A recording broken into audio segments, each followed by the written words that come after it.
അന്തരിച്ച പ്രശസ്ത ചലച്ചിത്ര നടൻ രാജൻ പി ദേവിന്റെ ഭാര്യ ശാന്ത അറസ്റ്റിൽ. മരുമകളെ ആത്മഹത്യക്ക് പ്രേരിപ്പിച്ച കുറ്റത്തിനാണ് അറസ്റ്റ്. രാജൻ പി ദേവിന്റെ മകൻ ഉണ്ണി രാജൻ പി ദേവിന്റെ ഭാര്യ പ്രിയങ്കയാണ് ജീവനൊടുക്കിയത്. ഇവരെ നെടുമങ്ങാട് SP ഓഫീസിൽ ഹാജരാക്കി ജാമ്യം നൽകി വിട്ടയക്കും. ഭർത്തൃവീട്ടിലെ ശാരീരിക മാനസിക പീഡനം മൂലമാണ് ഉണ്ണിയുടെ ഭാര്യ പ്രിയങ്ക ആത്മഹത്യ ചെയ്തതെന്ന് ബന്ധുക്കൾ ആരോപിച്ചിരുന്നു.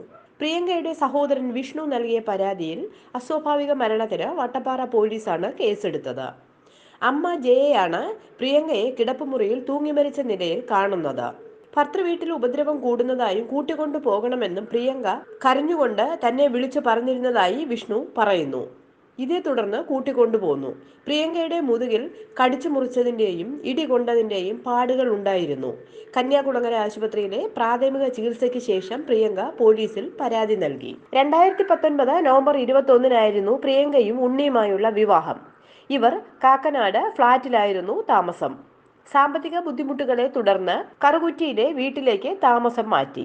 സ്ത്രീധനം കുറഞ്ഞുപോയെന്ന് പറഞ്ഞ് പണം ആവശ്യപ്പെട്ട് മർദ്ദനവും അസഭ്യവർഷവും ഇവിടെയും തുടർന്നു എന്ന് പ്രിയങ്ക വീട്ടുകാരെ അറിയിച്ചിരുന്നതായും വിഷ്ണു മൊഴി നൽകി. തെളിവായി ഫോണിലെ വീഡിയോയും നൽകി. വിവാഹ സമയത്ത് 35 പവന് പുറമെ പണവും നൽകിയിരുന്നു. ഇതൊന്നും ഇപ്പോൾ ഇല്ലെങ്കിലും ഇടയ്ക്കിടെ കഴിയുന്നത്ര പണം കൊടുത്ത് സഹായിച്ചിരുന്നതായും വിഷ്ണു പറയുന്നു.